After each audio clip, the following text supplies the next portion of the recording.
Krishna, Radha Madhav mini ব্লগে সবাইকে স্বাগত। আমরা প্রত্যেকেই জানি যে ভগবান হচ্ছে জীবকে সৃষ্টি করেছে, তাহলে ভগবান হচ্ছে এক পক্ষে আমাদের পিতা। হ্যাঁ, তাহলে ভগবান এই জীবেদেরকে সৃষ্টি করেও তাদেরকে এত দুঃখ কষ্ট দিচ্ছেন কেন, বা জীবেরা এত দুঃখ কষ্ট পাচ্ছে কেন, আমরা কেউ জানি না।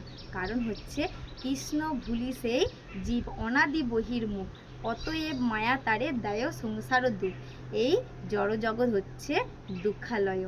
এই জড়জগতে আসতে হলে দুঃখ পেতেই হবে, কষ্ট পেতেই হবে। কারণ আমরা হচ্ছে পরমেশ্বর ভগবানকে ভুলে আছি বলে। কারণ ভগবান হচ্ছে পিতা, আমরা হচ্ছে তাদের সন্তান। সেই পিতাকে যদি আমরা ভুলে থাকি তাহলে তো আমরা কষ্ট পাবই। কারণ সেই সন্তানেরা তাদের ইন্দ্রিয় তৃপ্তি ভোগ বাসনা পোষণ করছে তার পিতাকে ভুলে, তাহলে তারা কষ্ট পাবে না তো কে পাবে?